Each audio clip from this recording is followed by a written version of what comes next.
പഹൽഗാം ഭീകരാക്രമണത്തിന് പിന്നാലെ പാകിസ്ഥാനെതിരെ കൂടുതൽ നടപടിക്കൊരുങ്ങി ഇന്ത്യ. പാക് വിമാനങ്ങൾക്ക് വ്യോമമേഖലയിൽ അനുമതി നിഷേധിക്കും. പാകിസ്ഥാൻ കപ്പലുകൾക്കും അനുമതി നിഷേധിച്ചേക്കും. ആക്രമണം നടത്തിയ ഭീകരർ നുഴഞ്ഞുകയറിയത് 1.5 വർഷം മുൻപെന്ന് വിവരം. സാംബ കത്വ മേഖല വഴിയാണ് ഭീകരർ ഇന്ത്യയിൽ എത്തിയതെന്നാണ് സൂചന. വിവരങ്ങളുമായി രാജേഷ് ശ്രീനിവാസൻ ചേരുന്നു. രാജേഷെ, പാകിസ്ഥാനെതിരെ കനത്ത നീക്കങ്ങളാണ് ഇന്ത്യ പദ്ധതിയിട്ടിരിക്കുന്നത്. എന്തൊക്കെയാണ് ഇനി സ്വീകരിക്കാനിരിക്കുന്ന നടപടികൾ? കാളിദാസൻ 26 പേരുടെ ജീവനെടുത്ത പഹൽഗ്രാം ഭീകരാക്രമണത്തിന് പിന്നാലെ പാകിസ്ഥാനെതിരെ നടപടി കടുപ്പിക്കാൻ ഒരുങ്ങുകയാണ് ഇന്ത്യ.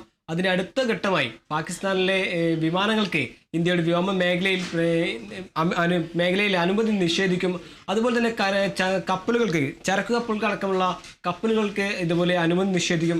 അങ്ങനെ പാകിസ്ഥാനെതിരെ ഒരു നടപടി കടുപ്പിക്കുകയാണ് ഇന്ത്യ എന്ന് തന്നെ പറയേണ്ടിയിരിക്കുന്നു.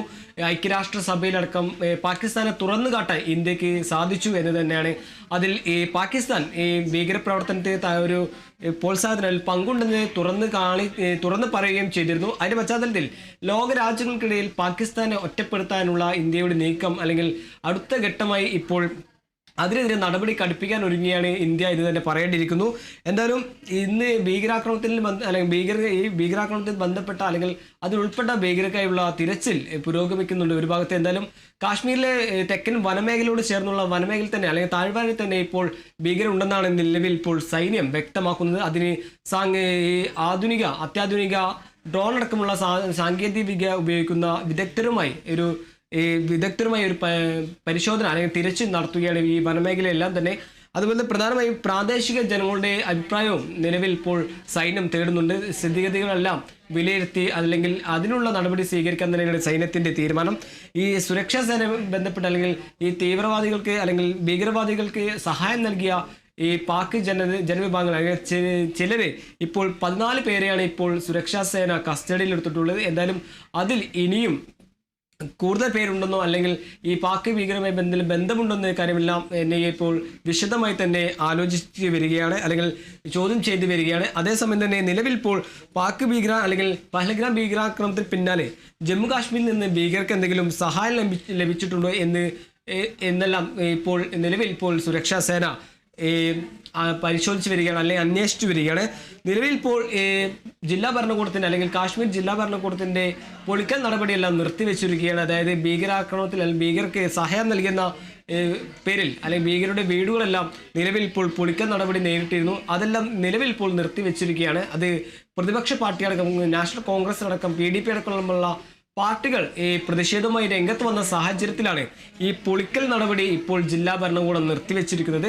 എന്തായാലും പാക് ഭീകരർക്ക് നിലവിൽ ഇപ്പോൾ റിപ്പോർട്ട് അല്ലെങ്കിൽ പാക് ഭീകരർ 1.5 വർഷം മുമ്പാണ് ഇതുപോലെ കാശ്മീരിലെ താഴ്വരയിൽ എത്തിയതെന്നാണ് ഇപ്പോൾ നിലവിലെ റിപ്പോർട്ടുകൾ അല്ലെങ്കിൽ സുരക്ഷാ സേന കിട്ടിയ റിപ്പോർട്ടുകൾ സൂചിപ്പിക്കുന്നത്. സാംബ കത്വ മേഖല വഴിയാണ് ഭീകരർ 1.5 വർഷം മുമ്പ് എത്തിയത്. അതിൽ തന്നെ 2 പാക് ഭീകരരെ ഇപ്പോൾ ദൃക്സാക്ഷികൾ തിരിച്ചറിഞ്ഞിട്ടുണ്ട്. എന്തായാലും പാക് ഭീകരർ അലിബായ്, ആഷിം മൂസ എന്നീ 2 ഭീകരരെയാണ് ഇപ്പോൾ നിലവിൽ ഈ ദൃക്സാക്ഷികൾ തിരിച്ചറിഞ്ഞിട്ടുള്ളത്. എന്തായാലും ഇവർക്കായുള്ള തിരച്ചിൽ അല്ലെങ്കിൽ സാങ്കേതിക വിദ്യ ആധുനിക ഡ്രോൺ അടക്കമുള്ള സാങ്കേതിക വിദ്യ ഉപയോഗിച്ചും അതുപോലെ തന്നെ പ്രാദേശിക ജനങ്ങളിൽ നിന്നും വിവരം നേടിയും ഈ പ്രത്യേകിച്ച് ഗോത്ര വിഭാഗങ്ങളിലെ വിവരം നേടിയായിരിക്കും ഇനിയുള്ള സൈന്യത്തിന്റെ അടുത്ത ഘട്ടത്തിലേക്ക് കടക്കുന്നത്. എന്നാൽ നിലവിൽ ഇപ്പോൾ മേഖലയിൽ പരിശോധന സൈന്യം ശക്തമാക്കിയിട്ടുണ്ട്. അതിനിടെ ഇന്ന് രാവിലെ വീണ്ടും പാക് സൈന്യത്തിൽ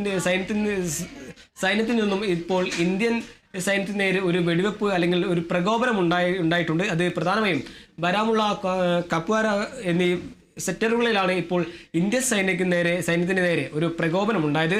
അതിൽ ശക്തമായി തന്നെ തിരിച്ചടിച്ചിട്ടുണ്ട് എന്നൊരു വാർത്ത കൂടി നിലവിൽ ഇപ്പോൾ സൈന്യം പുറത്തുവിട്ടിട്ടുണ്ട്. എന്തായാലും ഭീകരാക്രമണവുമായി ബന്ധപ്പെട്ട് ലോകരാജ്യങ്ങൾക്കിടയിൽ പാകിസ്ഥാനെ ഇന്ത്യ അല്ലെങ്കിൽ തുറന്നു കാണിക്കാനുള്ള അടുത്ത ഘട്ടം തന്നെയാണ് ഇപ്പോൾ നിലവിൽ ഒരുങ്ങുന്നത് എന്ന് തന്നെ പറയേണ്ടിയിരിക്കുന്നു കാളിദാസ്.